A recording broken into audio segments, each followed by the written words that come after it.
Baie welkom by die voorlesing van die Afrikaanse Sabbatskoolles vir blindes en swaarsiendes. Hierdie lesse word voorsien deur die Wêreldkonferensie van die Sewende Dag Adventiste Kerk. Die voorlesing van die les word aan u gebring deur SSL in samewerking met Adventiste Wêreldradio Afrikaans en word voorgeles deur Marlena Nel.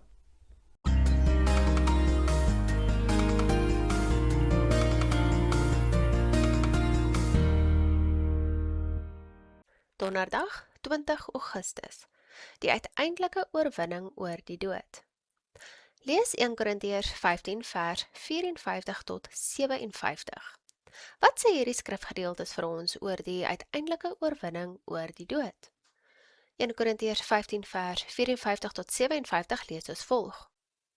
En wanneer hierdie verganklike met onverganklikheid beklee is en hierdie sterflike met onsterflikheid beklee is, dan sal vervul word die woord wat geskrywe is, die dood is verslind in die oorwinning.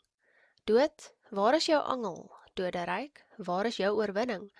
Die angel van die dood is die sonde en die krag van die sonde is die wet.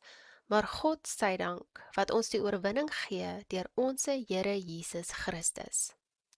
Die vraag lees weer, wat sê hierdie skrifgedeelte vir ons oor die uiteindelike oorwinning oor die dood? Paulus lei die laaste skrifgedeelte in 1 Korintiërs 15 met 'n interessante stelling dat vlees en bloed die koninkryk van God nie kan beerwe nie. 1 Korintiërs 15 vers 50. Baie Bybellesers neem dit as 'n bewys dat Paulus die nie-stoffelikheid van ons hemelse bestaan onderskryf. Tog bewys die konteks juis die teendeel. Hier in 1 Korintiërs 15 vers 50 het ons weer 'n Joodse parallelisme. Die sinsnede vlees en bloed is parallel aan verganklikheid, net soos die koninkryk van God parallel aan onverganklikheid is. Net soos die apostel van tevore in 1 Korintiërs 15 vers 42 tot 49 gemaak het, word die teenswoordige liggaam, of selfs die lyke van die afgestorwenes, teenoor die verreëse, verheerlikte liggaam gestel. Die liggaam in die graf word aan verganklikheid en sterflikheid gekenmerk, terwyl die verreëse liggaam van die opgestane regverdiges onverganklik en onsterflik is in verse 50, 53 en 54. Paulus sê bloot hier dat ons liggaam 'n radikale transformasie moet ondergaan ten einde die hemel te beerwe. Kortom, Paulus gebruik die begrippe verganklikheid en sterflikheid om op ons sondige aard te dui. In Joodse geskrifte dui die sinsnede vlees en bloed op die gefalle mensdom.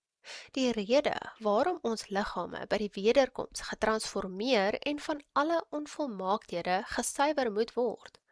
Slegs wanneer ons sondige aard verwyder is in vers 54, begin die verheerlikheidsproses in verse 51 tot 53 en 1 Tessalonisense 4 vers 13 tot 17 lees ook, maar broeders, ek wil nie hê dat julle onkundig moet wees met betrekking tot die ontslapenis nie, sodat julle nie treur soos die ander wat geen hoop het nie. Want as ons glo dat Jesus gesterwe en opgestaan het, dan sal God ook die wat in Jesus ontslaap het, saam met hom bring. Want dit sê ons vir julle deur die woord van die Here, dat ons wat in die lewe oorbly, tot by die wederkoms van die Here, die ontslapenis hoegenaamd nie sal voorwees nie. Want die Here self sal van die hemel neerdal met 'n geroep, met die stem van 'n aartsengel, met geklank van die basuin van God, en die wat in Christus gesterf het, sal eerste opstaan. Daarna sal ons wat in die lewe oorbly, saam met hulle in die wolke weggevoer word, die Here tegemoet in die lig, en so sal ons altyd by die Here wees. So word alles tot vervulling gebring en kom die verklaring, die dood is verslind in die oorwinning, in 1 Korintiërs 15 vers 54. Dan sal die verlostes die volgende loflied uit volle bors en uitdagend aanhef in 1 Korintiërs 15 vers 55 wat lees, dood, waar is jou oorwinning? Dood, waar is jou angel? Al hierdie dinge gebeur by die wederkoms van Christus, soos gelees in 1 Korintiërs 15 vers 51 en 52. Nou stel jy dit voor. Ons sluit ons oë en kom te sterwe.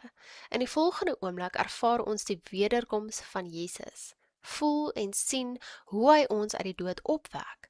Elke liewe gelowige sal in 'n oomblik, in 'n oogknip, lewend gemaak word, ongeag wanneer hulle te sterwe gekom het, selfs al was dit 1000 jaar gelede. Ja, 1 Korintiërs 15 vers 52 lees, by die laaste trompet sal dit alles gebeur, want die trompet sal weer klink, en die dooies sal as onverganklikes opgewek word, en ons sal verander word. Vele van ons betreur die vlietende aard van alles, hoe dat die tyd verbyvlieg.